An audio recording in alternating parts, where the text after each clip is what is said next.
Bharatiya Janata party को एकनाथ शिंदे झटका दे सकते हैं। खबर है कि एकनाथ शिंदे ने पार्टी की संपत्ति उद्धव ठाकरे को लौटाने का फैसला कर लिया है। राजनीति के विशेषज्ञों का मानना है कि एकनाथ शिंदे का यह कदम उन्हें उद्धव ठाकरे की ओर ले जा सकता है।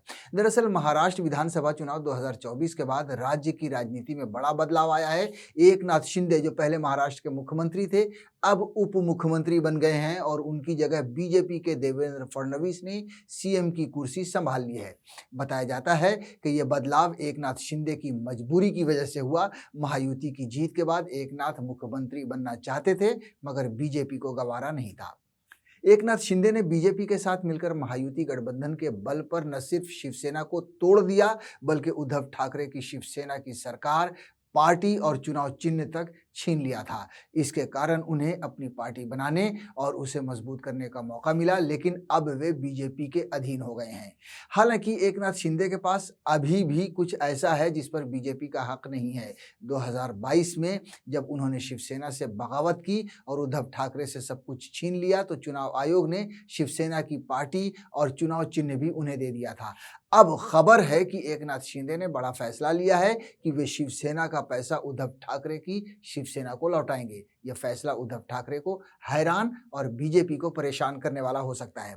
बताया जा रहा है कि 2022 से पहले जो भी बैंक में पैसे पड़े थे, उस पर दावा नहीं किया जाएगा। उद्धव गुट की शिवसेना को ही वो पैसे मिलेंगे जो शिवसेना के नाम से जमा थे। इससे शिवसेना की संपत्ति और बैंक अकाउंट पर कंट्रोल की लड़ाई खत्म हो जाएगी। मीडिया रिपोर्ट्स की माने तो 2023 में यह दावा किया गया था कि शिवसेना के बैंक अकाउंट में 190 करोड़ जमा थे। हालांकि अभी इस बात की पुष्टि नहीं हो पाई है कि बैंक अकाउंट में कुल कितने पैसे जमा हैं। अब ये बात संभव है कि अगर अकाउंट से कोई पैसा नहीं निकाले गए होंगे तो ब्याज जोड़कर ये रकम 200 करोड़ तक पहुंच गई होगी। एक रिपोर्ट के मुताबिक 2020-21 में शिवसेना के पास कुल 151 करोड़ की चल अचल संपत्ति थी। आज भी दादर वाला शिवसेना भवन और सामना उद्धव ठाकरे के अधीन है। मीडिया रिपोर्ट्स के अनुसार महाराष्ट्र में शिवसेना के 82 बड़े ऑफिस और मुंबई में 227 छोटे छोटे ऑफिस चलते हैं। दादर में शिवसेना का मुख्यालय है और शिवसेना के अखबार सामना की भी प्रॉपर्टी है, जिसे एक ट्रस्ट चलाती है, जिसे सुभाष देसाई हेड करते हैं।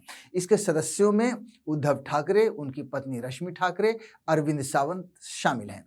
राजनीति के विशेषज्ञों का मानना है कि शिंदे का यह फैसला उनकी राजनीतिक मजबूरी और उनकी पार्टी के हितों के बीच के संघर्ष को दर्शाता दिख रहा है। एकनाथ शिंदे मुख्यमंत्री की आस से महायुति में शामिल हुए थे, मगर 2024 का चुनाव जीतने के बाद महायुति ने एकनाथ शिंदे को अब करारा झटका दे ही दिया है, जिसमें अब उनका मन डगमगाता हुआ नजर आ रहा है।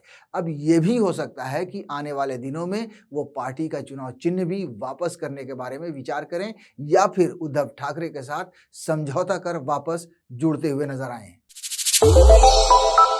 श्रेष्ठ भारत पर खबरों से जुड़े रहने के लिए चैनल को सब्सक्राइब और लाइक करें, बेल आइकन दबाएं और देखते रहें श्रेष्ठ भारत।